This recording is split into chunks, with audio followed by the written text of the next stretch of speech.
আসসালামু আলাইকুম প্রিয় দর্শক, কেমন আছেন সবাই? চলে আসলাম আজকের আরও একটি গুরুত্বপূর্ণ আবহাওয়ার খবর নিয়ে। তো আজ মূলত 22শে মে, রোজ বুধবার। তো আজ সারাদিনের আবহাওয়া পরিস্থিতি কেমন থাকতে পারে, কোথাও কালবৈশাখী, বজ্রবৃষ্টি, শিলাবৃষ্টি ইত্যাদি হতে পারে কিনা, এবং সেই সাথে জানাবো বঙ্গোপসাগরের একটি শক্তিশালী নিম্নচাপের ব্যাপারে, এবং সেটি আগামী 72 ঘন্টার মধ্যে ভয়াবহ ঘূর্ণিঝড়ের রূপ নিতে পারে এবং 26শে মে সন্ধ্যা নাগাদ উপকূলের দিকে আছড়ে পড়তে পারে। তো এমনটাই জানছি আমরা এই মুহূর্তে। তো আজকের আবহাওয়া এবং ঘূর্ণিঝড় রেমাল সম্পর্কে কি জানা গেল সবশেষ আবহাওয়ার ইউরোপিয়ান মডেল থেকে, চলুন আমরা এক নজরে জেনে নিই। এবং সেই সাথে আপনি দেশের কোন জেলা থেকে আমাদের এই ভিডিওটি দেখছেন অবশ্যই কমেন্ট বক্সে গিয়ে জানাতে ভুলবেন না। তো প্রিয় দর্শক, এই মুহূর্তে আমরা স্যাটেলাইট ইমেজ থেকে দেখতে পাচ্ছি আজ সকাল থেকে দেশের দক্ষিণাঞ্চলের কোথাও তেমন মেঘের আনাগোনা নেই। তবে বেলা পড়ার সাথে সাথে দেশের দক্ষিণাঞ্চলেও মেঘের আনাগোনা শুরু হয়ে যাবে। তবে আজ সকাল থেকে রংপুর, রাজশাহী, ময়মনসিংহ, সিলেট এবং ঢাকা বিভাগের ওপরে ব্যাপক মেঘমালা সৃষ্টি হতে দেখা গিয়েছে। এবং দেখতে পাচ্ছেন এই মুহূর্তে রাজশাহী বিভাগের প্রত্যেকটা জেলার ওপরেই একটি ভারী মেঘের অবস্থান ঘটছে। এরপরে দিকে রংপুর বিভাগেও সেম অবস্থা। পাশাপাশি এদিকে ভারতের আলিপুরদুয়ার, কোচবিহার, এরপর শিলিগুড়ি, দার্জিলিং, জলপাইগুড়ি, এদিকে রয়েছে মালদা, উত্তর দিনাজপুর, দক্ষিণ দিনাজপুর, রায়পুর, এই অঞ্চলগুলোতে বর্তমানে মেঘের ঘনাঘটা ঘটেছে। তো যার জেরে সকাল থেকে বৃষ্টিপাত ব্যাপক পরিমাণে হয়েছে, আপনাদের বৃষ্টিবাহী মোডে যে দেখাচ্ছি। প্রিয় দর্শক, আমাদের পূর্বাভাস অনুযায়ী আজ সকাল থেকে সিরাজগঞ্জ, তাড়াশ, এরপর রয়েছে নন্দীগ্রাম, এদিকে সরিষাবাড়ি, বগুড়া, এরপর শিবগঞ্জ, এই অঞ্চলগুলোতে ব্যাপক বৃষ্টিপাত হতে দেখা গিয়েছে। পাশাপাশি এদিকে চাঁপাইনবাবগঞ্জ, এরপরে নওগাঁ, এই যে দেখতে পাচ্ছেন নাচল, মোলাডোলা, এই অঞ্চলগুলোতে ব্যাপক বৃষ্টিপাত আজ সকাল থেকেই হয়েছে। এবং ভারতের পশ্চিমবঙ্গেরও বিভিন্ন অঞ্চলে ব্যাপক বৃষ্টিপাত আমরা আজ সকাল থেকে লক্ষ্য করছি। যে ডুমকা দেখতে পাচ্ছেন, রামপুরহাট, এরপরে সিউড়ি, এরপর বেলডাঙ্গা, এই অঞ্চলগুলোতে ব্যাপক বৃষ্টিপাত আজ সকাল থেকে হয়েছে। তো বেলা গড়ানোর পর আরও বিভিন্ন অঞ্চলে বৃষ্টিপাত আসছে।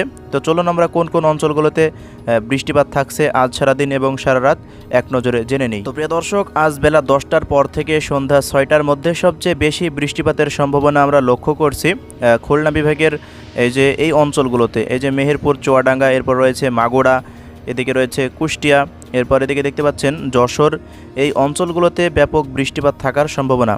পাশাপাশি ওই মুহূর্তে বরিশাল বিভাগেরও কয়েকটি অঞ্চলে, এই যে ভোলা, এরপর বুরহানুদ্দিন, লালমোহন, এরপর হাতিয়া, এই অঞ্চলগুলোতে হালকা মাঝারি ছিটে ফোটা বৃষ্টি থাকতে পারে। এছাড়া উপকূলীয় অঞ্চলগুলোতে ব্যাপক বৃষ্টিপাত ওই মুহূর্তে লক্ষ্য করা যাচ্ছে।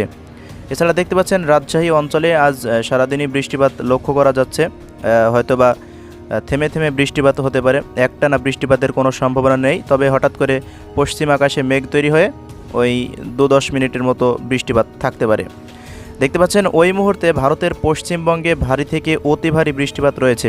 কলকাতা থেকে শুরু করে প্রত্যেকটা জেলাতেই ভারী থেকে অতি ভারী বৃষ্টিপাত আমরা এই মুহূর্তে লক্ষ্য করতে পারছি। দেখতে পাচ্ছেন উত্তর 24 পরগনা, দক্ষিণ 24 পরগনা, পূর্ব মেদিনীপুর, পশ্চিম মেদিনীপুর, এরপরে হাওড়া, হুগলি, এদিকে চুঁচুড়া, এরপর এই যে পুরুলিয়া, বাঁকুড়া, বীরভূম, মুর্শিদাবাদ, প্রত্যেকটা অঞ্চলে দেখতে পাচ্ছেন ভারী থেকে অতি ভারী বৃষ্টিপাত রয়েছে আজ পশ্চিমবঙ্গের এই সব জেলাগুলোতে। পাশাপাশি যদি পরবর্তী সময় আমরা দেখি সন্ধ্যা নাগাদ, তো সন্ধ্যা নাগাদ দেখতে পাচ্ছেন ঢাকা অঞ্চলে হালকা মাঝারি কয়েকটা জেলাতে বৃষ্টি ছিটে ফোটা থাকতে পারে। ওই মুহূর্তে আবার রংপুর বিভাগের এই যে ঠাকুরগাঁও, এরপর এছাড়া ভারতের এই যে দার্জিলিং, জলপাইগুড়ি, আলিপুরদুয়ার, কোচবিহার, এইসব অঞ্চলগুলোতে ব্যাপক বৃষ্টিপাত থাকার সম্ভাবনা। এছাড়া প্রিয় দর্শক, হঠাৎ আকস্মিকভাবে বৃষ্টিপাত কোথাও হলে সেটা পূর্বাভাস দেওয়া সম্ভব নয়। তো দেশের বিভিন্ন স্থানে হঠাৎ কালবৈশাখী আকারে মেঘমালা তৈরি হয়ে বৃষ্টিপাত হলেও হতে পারে। তো প্রিয় দর্শক, আজ সারাদিন রংপুর, রাজশাহী, এরপর এদিকে খুলনা ও বরিশাল বিভাগে হালকা মাঝারি বৃষ্টিপাত আমরা লক্ষ্য করছি। এছাড়া ঢাকা, এরপর সিলেট, ময়মনসিংহ ও চট্টগ্রাম বিভাগে তেমন বৃষ্টিপাত আমরা আজ সারাদিন লক্ষ্য করতে পারছি না। তবে সন্ধ্যা নাগাদ কালবৈশাখীর মেঘ তৈরি হয়ে কয়েকটি স্থানে দমকা বাতাস সহ হালকা মাঝারি বৃষ্টিপাত থাকতে পারে। এছাড়া যদি আমরা রাতের আপডেটে চলে যাই, দেখতে পাচ্ছেন রাত 3টার পর থেকে আবার রাজশাহী বিভাগের উপরে ব্যাপক বৃষ্টিপাত সক্রিয় হয়ে যাবে। তো এই বৃষ্টিপাত আস্তে আস্তে পরবর্তী সময় যে ময়মনসিংহ বিভাগেও চলে যাচ্ছে। তো এই হলো বৃষ্টিপাতের আপডেট। তো আগামীকালের আপডেট আবার আগামীকালই দেওয়া হবে। তো দেখা যাক এবার বঙ্গোপসাগরের ঘূর্ণিঝড়ের কি অবস্থা। তো এই মুহূর্তের সবশেষ আবহাওয়ার রিপোর্ট অনুযায়ী আমরা দেখতে পাচ্ছি বঙ্গোপসাগর একেবারেই শান্ত রয়েছে, তেমন বাতাসের গতিবেগ নেই বললেই চলে। দেখতে পাচ্ছেন 9-10 কিলোমিটারের আশেপাশে বাতাসের গতিবেগ থাকছে।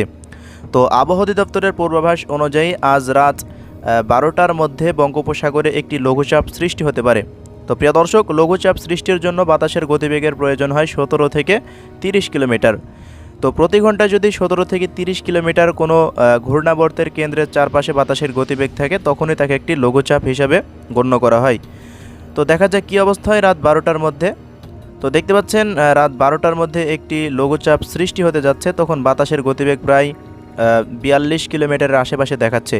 তো ওই মুহূর্তে যদি আমরা ঝাপটা মোডে দেখি বাতাস কেমন থাকতে পারে, তো বায়ু ঝাপটা মোডে দেখতে পাচ্ছেন বাতাসের গতিবেগ থাকছে 40 থেকে প্রায় 60 কিলোমিটারের আশেপাশে। তো পরবর্তী সময় চলে যাচ্ছে আমরা আস্তে আস্তে, দেখা যাক ঘূর্ণিঝড় তৈরি হয় কোন সময়। তো 23 তারিখ নাগাদ দেখতে পাচ্ছেন বঙ্গোপসাগরে একটি নিম্নচাপ তৈরি হয়ে গিয়েছে, একটি লো প্রেশার তৈরি হয়ে গিয়েছে। তখন বাতাসের ঝাপটা মোডে গতিবেগ থাকছে প্রায় 75 কিলোমিটারের আশেপাশে, এবং আন্দামান সাগরের নিকটে দেখতে পাচ্ছেন প্রায় 62-67 কিলোমিটারের মতো গতিবেগ থাকছে। তো ওই মুহূর্তে বঙ্গোপসাগর উত্তাল হয়ে যাবে।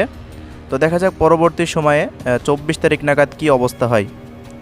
তো প্রিয় দর্শক, দেখতে পাচ্ছেন ঘূর্ণাবর্তটি আস্তে আস্তে উত্তর পূর্ব দিকে অগ্রসর হচ্ছে। তখন বাতাসের গতিবেগ দেখছেন প্রায় 85 কিলোমিটারের মতো থাকছে। তো আন্দামান সাগরের ওপর দিয়ে প্রচুর পরিমাণে ঝড়ো বাতাস বয়ে যাচ্ছে। তো 25 তারিখ নাগাদ ঘূর্ণিঝড়টি আরও উত্তর পূর্ব দিকে অগ্রসর হয়ে গিয়েছে, এবং ঘূর্ণিঝড়ের যে এরিয়া এটি আরও অনেক বড় হয়ে গিয়েছে।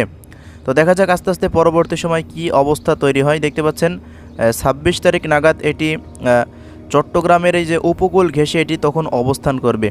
তো ওই সময় বৃষ্টিপাত কেমন থাকতে পারে সেটি আপনাদের একবার দেখাই দিচ্ছি।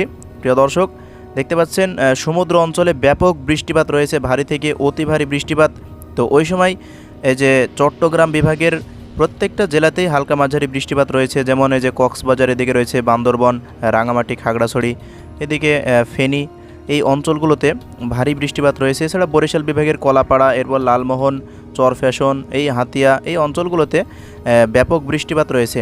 তো ওই মুহূর্তে কলকাতাতেও দেখতে পাচ্ছেন পশ্চিম মেদিনীপুর, এরপর উত্তর 24 পরগনা, এই অঞ্চলগুলোতে বৃষ্টিপাত রয়েছে।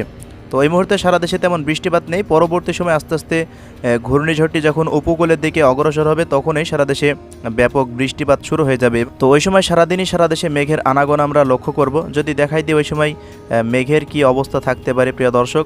তো ওই মুহূর্তে সারা দেশের আকাশ দেখতে পাচ্ছেন প্রায় 100%-এর কাছাকাছি কয়েকটা অঞ্চলে আকাশ মেঘলা থেকে মেঘাচ্ছন্ন থাকবে। যদি পরবর্তী সময় চলে যায়, দেখতে পাচ্ছেন আস্তে আস্তে বজ্রবাহী মেঘগুলো সারা দেশেই ছড়িয়ে পড়ছে। তো 27 তারিখ নাগাদ এই যে বজ্রবাহী মেঘ তো থাকবেই, সাথে ভারী থেকে অতি ভারী বৃষ্টিপাত থাকছে চট্টগ্রাম বিভাগের বিভিন্ন অঞ্চলে, এবং ঢাকা বিভাগের প্রত্যেকটা জেলায়, খুলনা, বরিশাল, এদিকে সিলেট বিভাগেও দেখতে পাচ্ছেন ব্যাপক বৃষ্টিপাত, ময়মনসিংহ বিভাগেও ব্যাপক বৃষ্টিপাত থাকছে ওই মুহূর্তে। তো ঘূর্ণিঝড়টি যখন উপকূলে উঠে আসবে, তো ওই মুহূর্তে বাতাসের গতিবেগ কেমন থাকবে সেটি যদি আপনাদের একবার দেখাই দিই। তো উপকূলে আঘাত হানার সময় ঘূর্ণিঝড়টির বাতাসের গতিবেগ থাকতে পারে প্রায় ঘন্টায় 100 কিলোমিটার, এবং যেটি পরবর্তী সময় যখন উপকূলে যদি উঠে যায়, তো ওই মুহূর্তে সারা দেশে দমকা বাতাস এবং ঝোড়ো বাতাস বইবে। তো চট্টগ্রাম বিভাগের কয়েকটি অঞ্চলে প্রায় 80 কিলোমিটারের আশেপাশে বাতাস বওয়া শুরু করবে। তো ঘূর্ণিঝড়টি আঘাত করতে পারে 26 তারিখ সন্ধ্যা নাগাদ, সন্ধ্যা 7টার পরে এটি উপকূলে আছড়ে পড়ার পূর্বাভাস আমরা এই মুহূর্তে দেখতে পাচ্ছি। এরপর 27 তারিখ সকাল নাগাদ দেখতে পাচ্ছি যে ঘূর্ণিঝড়টি ঢাকা বিভাগের কাছে অবস্থান করবে। এরপর এটি আস্তে আস্তে পূর্বর দিকে সরে গিয়ে সিলেট বিভাগের কাছে ঘূর্ণিঝড়টি একেবারে নষ্ট হয়ে গিয়েছে। তো ওই মুহূর্তে সেটি একটি সাধারণ লঘুচাপ হিসাবে অবস্থান করবে। তো ওই মুহূর্তে সারা দেশেই ব্যাপক বৃষ্টিপাত থাকার সম্ভাবনা দেখতে পাচ্ছেন। সিলেট বিভাগে কয়েকটি অঞ্চলে ভারী বৃষ্টি, এছাড়া খুলনা, বরিশাল, এদিকে রাজশাহী বিভাগ সহ সারা দেশেই ব্যাপক বৃষ্টিপাত আমরা 27 তারিখ পর্যন্ত লক্ষ্য করব। তো প্রিয় দর্শক, ঘূর্ণিঝড়ের প্রভাবে 24 তারিখ থেকে 27 তারিখ পর্যন্ত সারা দেশে বৃষ্টিপাত থাকার সম্ভাবনা। প্রিয় দর্শক, এই ছিল ঘূর্ণিঝড় নিয়ে আজকের সবশেষ আপডেট এবং আবহাওয়ার সবশেষ পরিস্থিতি। সবাই ভালো থাকবেন, সুস্থ থাকবেন। আল্লাহ হাফেজ।